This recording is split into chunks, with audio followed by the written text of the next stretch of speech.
بسم اللہ الرحمن الرحیم الحمدللہ۔ آج ہماری تلاوت کا آغاز 13ویں پارے سے ہوا۔ حضرت یوسف علیہ السلام کی برات کا اظہار اعلان ان خواتین نے بھی کیا۔ وقت کی حکومت کی مدعیت میں ہونے والا یہ کیس اور یہ فیصلہ آپ کی برات کی شکل میں واضح ہوا تو حضرت یوسف علیہ السلام نے عاجزی انکساری میں اللہ کا شکر ادا کیا اور ساتھ فرمایا کہ اس نفس سے کوئی بھی آدمی محفوظ نہیں، یہ تو برائی کی طرف بلاتا ہے، ہاں جس پہ اللہ کا فضل ہو جائے، اللہ کی مہربانی ہو جائے۔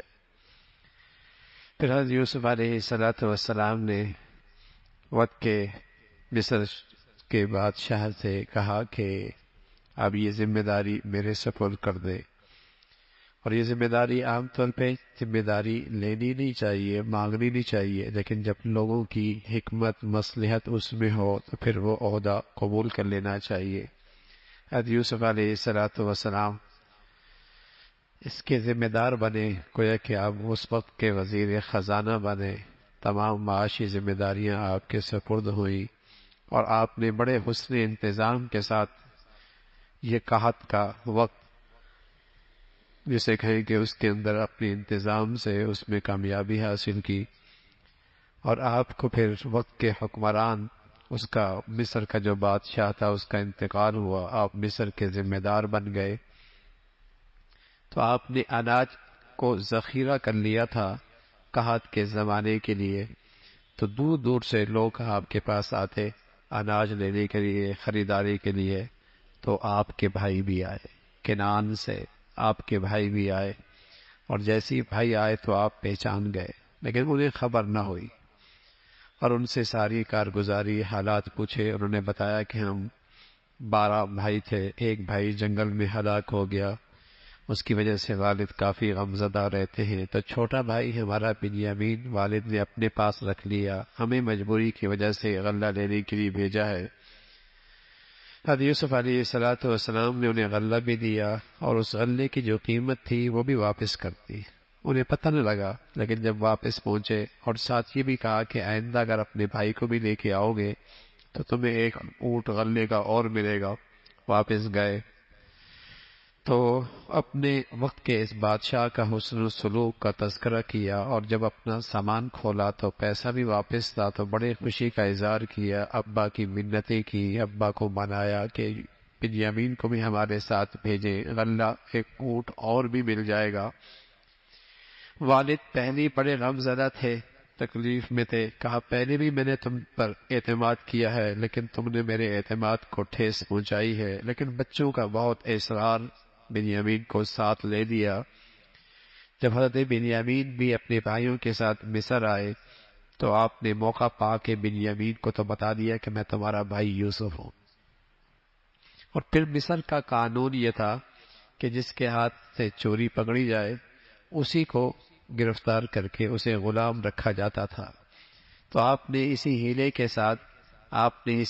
ساتھ اپنے بھائی کو، اپنے بنیامین کو اپنے پاس رکھوایا، اور ایک پین جس سے غلہ ناپا جاتا تھا وہ انہی کے سامان میں چھپا دیا، اور پھر برآمد بھی انہی کے سامان سے ہوا، تو بنیامین وہیں ٹھہر گئے، اور یہ بھائی واپس جب چلے گئے اور واپس جا کر باپ سے کہہ دیا کہ آپ کے بچے نے یہ غلطی کی ہے، اور وہاں جو لوگ موجود تھے وہ بھی اس پر گواہ ہیں، حضرت یعقوب علیہ السلام نے معاملہ اللہ کے سپرد رکھا، لیکن وہی غم، وہی تکلیف حضرت یوسف علیہ السلام کا تذکرہ والد بہت کیا کرتے تھے، اور لوگ کہتے تھے آپ تو اتنا تذکرہ کرتے ہیں کہ آپ ہلاکی ہو جائیں گے، اور رو رو کر آنکھوں کی بینائی بھی حضرت یعقوب علیہ السلام کی ختم ہو گئی تھی۔ پھر حضرت یوسف علیہ السلام کے والد نے بیٹوں سے کہا کہ دیکھو میں اللہ کی رحمت سے مایوس نہیں ہوں، مجھے یقین ہے کہ یہ دونوں بیٹے مجھے ضرور ملیں گے، جاؤ تم تلاش کرو اور زندگی کے ضروریات کا بھی انتظام کرو۔ پھر یہ بھائی مصر آئے، اور مصر آ کر پھر وقت کے اس بادشاہ سے جو حضرت یوسف علیہ السلام تھے ان کے سامنے تقاضا رکھا، اور اپنی مجبوری کا اظہار بھی کیا۔ اب یوسف علیہ السلام نے فرمایا کہ تمہیں پتہ ہے تم نے یوسف کے ساتھ کیا زیادتی، کیا ناانصافی، کیا ظلم کیا تھا؟ تو وہ ایک دم چونک گئے، یوسف کا تذکرہ ان کی زبان پر کیسے؟ تو انہوں نے نظریں اٹھا کر دیکھا تو کہنے لگے انت یوسف، یوسف آپ ہی ہیں؟ حضرت یوسف علیہ السلام نے فرمایا ہاں آنا یوسف، میں ہی یوسف ہوں، لیکن آپ کے پاس نبوت بھی تھی اور نبوت کا تحمل اور برداشت بھی تھا۔ جب بھائیوں کو پتہ لگا کہ یہ تو یوسف ہیں، گھبرا گئے، پریشان بھی ہو گئے، لیکن فوراً کہہ دیا کہ میں نے تمہیں معاف کر دیا، آج تم سے کوئی بدلہ نہیں لیا جائے گا اور میں نے تمہیں معاف کر دیا۔ بھائیوں کو بھی اپنے قصور کا احساس ہوا، اعتراف کیا، انہوں نے بھی معافی چاہی۔ حضرت یوسف علیہ السلام نے انہیں معاف کر دیا اور کہا جاؤ والد کو لے کے آؤ اور میری یہ قمیض لے کے جاؤ۔ یہ قمیض کیا تھا؟ ایک معجزہ تھا، فرمایا ابا کی آنکھوں پہ رکھو گے تو بینائی واپس آ جائے گی۔ ابھی قمیض مصر سے چلی ہی تھی کہ حضرت یعقوب علیہ السلام اپنے پاس بیٹھنے والوں سے فرمانے لگے کہ مجھے یوسف کی خوشبو آ رہی ہے۔ اللہ کی شان ہے، کنعان کے اندر کنویں کے اندر ہیں تو بیٹے کا کوئی نہیں پتہ چلا، اور اب مصر کے اندر ہیں، وہاں سے قمیض چلی تو خوشبو آنے لگی۔ اللہ کی مرضی ہے، جو چاہے کر سکتا ہے، اللہ کی قدرت ہے۔ کنعان اسی شہر کا جنگل ہے اور وہاں پر یوسف موجود ہے، باپ کو کوئی نہیں پتہ لگا، لیکن جب اللہ بتانے پہ آئے تو مصر سے بھی قمیض چلی تو حضرت یعقوب علیہ السلام کو خوشبو آنے لگی۔ ادھر قافلہ بھی پہنچ گیا اور وہ آنکھوں پر رکھی قمیض تو بینائی واپس آ گئی، اور پھر یہ والدین اور یہ سارے بھائی حضرت یوسف علیہ السلام کے پاس آئے اور جیسی دربار میں حاضر ہوئے تو سجدہ تعظیمی بجا لایا۔ وہ خواب کی تعبیر سر کی آنکھوں سے نظر آ گئی کہ سورج چاند سجدہ کر رہے، 11 ستارے سجدہ کر رہے، یہ سجدہ تعظیمی تھا۔ ہماری شریعت محمد رسول اللہ کی جو آخری شریعت ہے، یہ قیامت تک کے لیے ہے۔ ان تمام راستوں کو بھی بند کر دیا گیا اور حرام قرار دیا گیا جن راستوں سے شرک آ سکتا ہے۔ عبادت کا سجدہ تو تمام شریعتوں میں حرام رہا ہے اور حرام ہے، تعظیم کا سجدہ بھی ہماری شریعت میں حرام ہے۔ تعظیم کا سجدہ بھی ہماری شریعت میں حرام ہے۔ ہمارے ہاں مصافحہ ہے، ہمارے ہاں سلام ہے، وہاں یہ تعظیم کا سجدہ تھا، تو یہ اس کی تعبیر ان کے سامنے آئی، اور حضرت یعقوب علیہ السلام نے بھی اپنے بیٹوں کو قصور معاف فرما دیا۔ یوسف علیہ السلام اللہ کے سامنے شکر کے کلمات کے ساتھ اپنے دل کے جذبات کا اظہار کرتے ہیں۔ اللہ تیری نعمتوں کی حد کوئی نہیں، اتنے بڑے احسانات کیے، تو نے میری زندگی کنویں سے بچائی، جیل میں رہا، اور پھر آج آپ نے مجھے یہ عزت بخشی ہے، اور آپ ہی میرے کارساز ہیں دنیا آخرت میں، اور دعا کی، درخواست کی، اللہ اسلام پہ زندگی دینا اور اسلام پہ خاتمہ فرما۔ حضرت یوسف علیہ السلام اللہ سے اتنی ساری ڈھیر ساری نعمتیں ہیں، لیکن سبحان اللہ، نعمتیں اللہ کی نعمتیں ہی رہیں زندگی میں تو آدمی کے اندر عاجزی بڑھتی ہے، عاجزی کے اندر عاجزی بڑھتی ہے، شکر بڑھتا ہے، اللہ کی طرف رجوع بڑھتا ہے۔ تو حضرت یوسف علیہ السلام نے ان نعمتوں میں اسی جذبات کا اظہار کیا۔ تو یہ ایک پورا واقعہ تھا حضرت یوسف علیہ السلام کا، جو اللہ کے نبی نے اس وقت لوگوں کو سنایا، اور یہ خود آپ کی نبوت کی دلیل تھی، اس لیے کہ ان تاریخی واقعات کے موقع پہ آپ تو موجود نہیں تھے، اللہ نے آپ کو وحی کے ذریعے یہ سارے واقعات بتائے۔ اور اس واقعے میں بہت بڑا سبق کہ بسا اوقات کوئی مصیبت بھی کسی بڑی نعمت کا ذریعہ بن جاتی، آزمائش بھی بسا اوقات کوئی بہت بڑی نعمت کا ذریعہ بن جاتی ہے، اور پھر صبر اور تقوی یہ کبھی ضائع نہیں ہوتا، صبر اور تقوی کبھی ضائع نہیں ہوتا۔ آپ کے حضرت یوسف کی زندگی میں آپ کو دونوں چیزیں نظر آئیں گی، صبر اور تقوی، آپ کو یہ کبھی ضائع نہیں ہوتی، اس کا ثمرہ ضرور ملتا ہے، صبر کا، تقوی کا۔ اور پھر کس طریقے سے سبق ملا کہ بھائیوں میں بھی اگر حسد پیدا ہو جائے تو بڑے افسوسناک واقعات پیش آ جاتے ہیں، اس کا تذکرہ فرمایا۔ اور پھر کس طرح مرد عورت کی خلوت آدمی کو فتنوں میں مبتلا کر دیتی ہے. زلیخا کو خلوت نہ ملتی، تنہائی نہ ملتی تو اس برائی کا منصوبہ بندی بھی نہ کرتی، اس برائی کی منصوبہ بندی بھی نہ کرتی اگر خلوت نہ ملتی. اس لیے ہماری شریعت میں فرمایا مرد کا اجنبی عورت کے ساتھ خلوت اور تنہائی حرام ہے، حرام. لیکن اب تو پتہ نہیں کیا ہو گیا مسلمانوں کو، جوان بچیاں تنہائیوں میں ٹیوشن پڑھ رہی ہوتی ہیں، جوان بچے تنہائیوں میں غیر اجنبی عورتوں کے بچیوں کے ساتھ بیٹھ کے پڑھ رہے ہوتے. حضور علیہ الصلوۃ والسلام مرد عورت کی تنہائی میں اگر دونوں ہیں تیسرا شیطان ہو، تیسرا شیطان ہو، تیسرا شیطان ہو. تو ہماری شریعت میں مرد کا عورت کا خلوت اور تنہائی اجنبی مرد اجنبی عورت کے ساتھ حرام ہے، حرام ہے. اور یہ حرام کہنا اللہ کی طرف سے ہے اور انسانیت کی اس میں مصلحت ہے، معاشرے اور سوسائٹی کی اس میں پاکیزگی اور طہارت ہے. لیکن جب اللہ کے ان حدود سے تجاوز کریں گے تو جو تباہی آئی ہوئی ہے وہ ہم دیکھ رہے ہیں، جو تباہی آئی چکی ہے وہ نظر بھی آ رہی ہے. اللہ کی حدود کا جب خیال نہیں رکھا جاتا تو پھر بربادیاں بھی آتی ہیں، پھر رسوائی بھی ہوتی ہے اور پھر ذلت بھی ہوتی ہے. وہ نقشے سارے معاشرے کے اندر اس وقت نظر آتے آ رہے ہیں. تو یہ سارے اس واقعے کے اندر یہ سارے سبق اور یہ سارے نصائح موجود ہیں. پھر تذکرہ فرمایا آپ علیہ الصلوۃ والسلام کو، تذکرہ فرمایا کہ آپ لوگوں کو اللہ کی طرف اچھے طریقے سے بلاتے رہیں. اور ہر رسول دنیا میں آیا اور اس پر نہ ماننے والے بھی اس کے مقابلے میں آئے. بس اوقات تو پیغمبروں پر اتنی بڑی آزمائشیں آئیں کہ وہ کیفیت میں آ گئے کہ اللہ کی مدد کب آئے گی، اللہ کی مدد کب آئے گی. انبیاء کے واقعات میں بڑا سبق ہے، بڑی نصیحت ہے، بڑی تسلی ہے، اس کا تذکرہ فرمایا.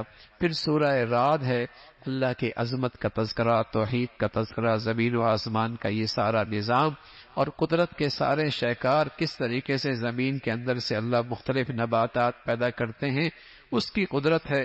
پھر مرنے کے بعد زندگی ہے. وہ کہتے تھے میڈیا ہو جائیں گے، بوسیدہ ہو جائیں گے، پھر زندگی کیسی ہوگی؟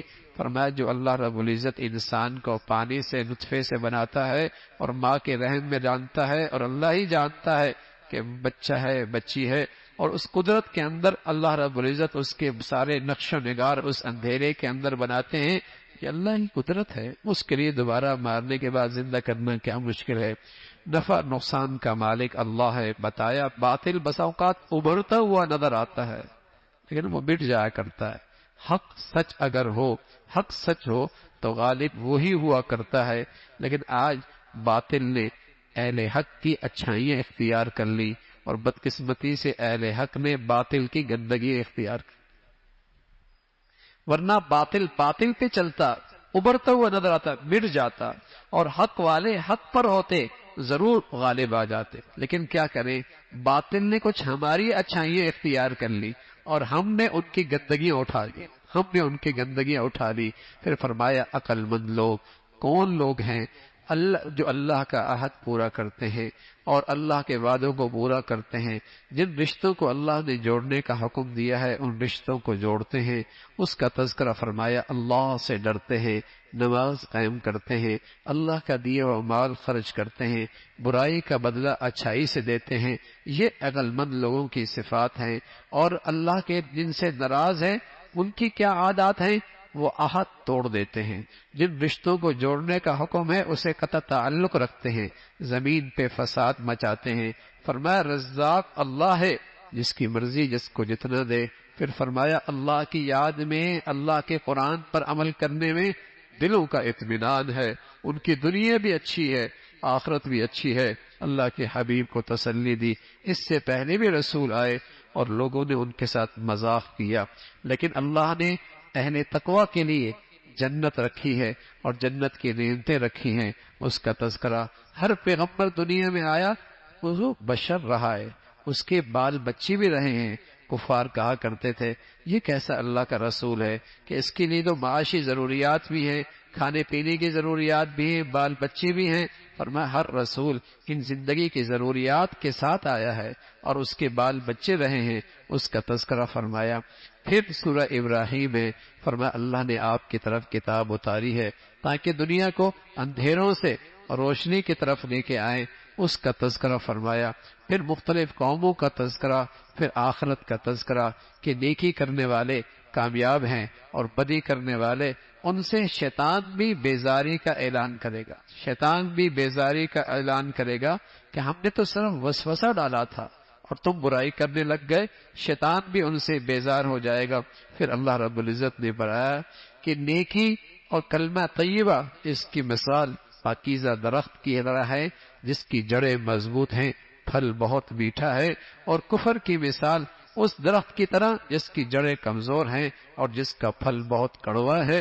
اللہ کی عظمت اور بڑائی کا تذکرہ فرمایا، آسمان اور زمین کا یہ پیدا کرنا، رات دن کا یہ آنا، یہ سب اللہ کی قدرت کا شہکار ہے۔ اور پھر خاص طور پہ حضرت ابراہیم علیہ السلام کا تذکرہ فرمایا جب آپ شام سے اپنے بچوں کو لے کر مکہ مکرمہ پہنچے، اور مکہ مکرمہ میں ایک وادی ذی زر جہاں کالے پہاڑ تھے اور جہاں زندگی کا کوئی سامان نہیں تھا اور آدم نام کی کوئی چیز نہیں تھی، اللہ کے حکم پر اپنے بچوں اور اپنی اہلیہ کو وہاں چھوڑ کر واپس جانے لگے، اور پہاڑ کے اوٹ میں جا کر پھر اللہ سے دعا کی۔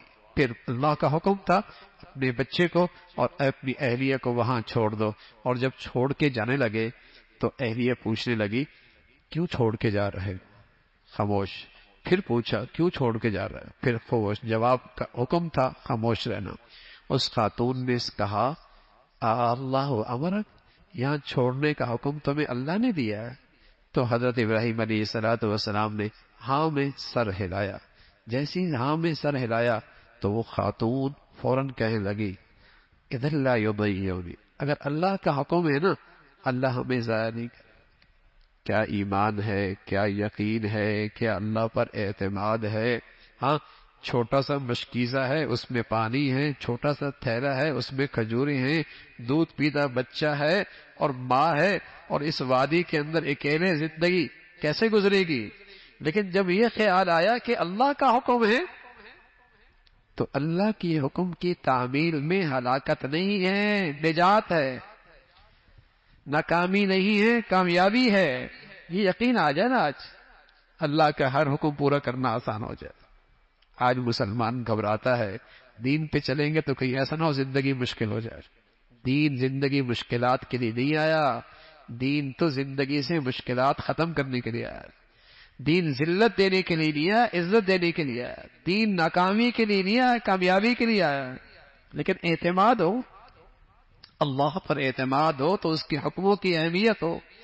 تو وہ خاتون کہنے لگی اذا لا یضیعنی، اللہ ہمیں ضائع نہیں کرے۔ اور پھر دنیا نے دیکھا اس خاتون کا اللہ کی ذات پہ یقین اور اعتماد کہ اللہ نے وہاں ایسا پانی جاری فرمایا، ایسا پانی جاری فرمایا کہ ساری دنیا وہاں سے پانی لے رہی، پانی ختم ہی نہیں ہو رہا۔ اس میں اللہ رب العزت نے ہر قسم کی شفا رکھ دی، ہر قسم کی غذا رکھ دی۔ حضور علیہ السلام فرمایا کرتے تھے ماء زمزم لما شرب لہ، زمزم کا پانی جس مقصد کے لیے پیو گے اللہ اس پانی سے وہ مقصد پورا کر دے۔ بس یقین کی بات ہے، بات تو نبی کی سچی ہے، یقین جتنا ہوگا اتنا اس پانی سے فائدہ اٹھائے گا۔ ماء زمزم لما شرب لہ، جس مقصد کے لیے پیا یہ زمزم کا پانی اس کے کام آئے گا اور اس کو نفع دے گا۔ تو یہ باپ ماں اور بیٹا اس جنگل میں اور اس وادی میں، حضرت ابراہیم علیہ السلام بھی آخر بیٹا تھا، لخت جگر تھا، اہلیت تھی، زندگی کی رفیقہ حیات تھی۔ تو جب پہاڑ کی اوٹ میں چھوڑ کے جب پہاڑ کی اوٹ میں آئے تو ہاتھ کھڑے کر دیے، ہاتھ پھیلا دی اللہ کے سامنے اور دعا کی ربنا انی اسکنت من ذریتی بواد غیر ذی زرع عند بیتک المحرم، اے اللہ تیرے گھر کے سامنے اپنے بچوں کو چھوڑ کے جا رہا ہوں تاکہ یہ تیری بندگی اختیار کریں، تیری بندگی اختیار کریں، تیری نماز پڑھیں، تیرا فرما بردار ہو۔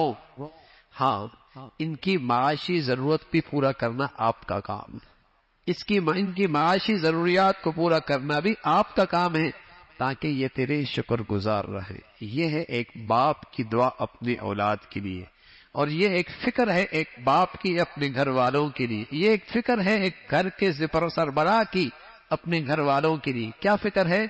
پہلے اللہ کی بندگی، بعد میں معیشت۔ لیکن آج مسلمان پہلے معیشت بعد میں بندگی، بلکہ بندگی کسی فہرست میں ہے ہی نہیں۔ بندگی اور فرما برداری آج فہرست میں ہے ہی نہیں، بس معاش معاش معاش، معیشت معیشت۔ ایک گھر کا سربراہ، ایک والد، ایک گھر کا بڑا، اس کی ذمہ داری اولاد کے لیے، گھر والوں کے لیے پہلی کیا ہے؟ اللہ کی بندگی۔ پھر دوسری فکر ہے ہاں کہ اللہ ان کے معاش کا بھی انتظام فرما دے۔ یہ ہے نبی کی دعا۔ نبی کی دعا نصیحت ہوتی ہے، نبی کی دعا انسانیت کے لیے پیغام ہوتا ہے کہ تم بھی اپنی زندگی کی ترجیحات یہ رکھو، تم بھی اپنی زندگی کی ترجیحات یہ رکھو اپنی اولاد کے لیے، اپنے گھر والوں کے لیے، پہلے ان کی اللہ کی فرما برداری کی فکر کرو، اللہ کی بندگی کی فکر کرو، ہاں پھر معاش اور معیشت کی بھی فکر کرو۔ اس کا تذکرہ فرمایا۔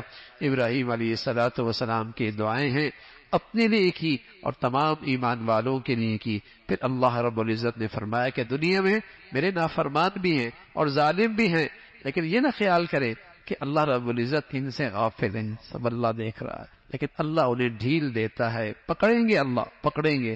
اللہ کا وعدہ، اللہ اپنے وعدے کے خلاف نہیں، قیامت آئے گی اور قیامت کا وہ منظر، مجرم کی سزا اور اس وہاں کی جسے کہیں گے تکالیف، اس کا تذکرہ فرمایا۔ فرمایا وہ دن آنے والا ہے اور جلد حساب ہونے والا ہے۔ اللہ رب العزت ایمان اور ایمان کی زندگی اور اس میں خاتمہ نصیب فرمائے۔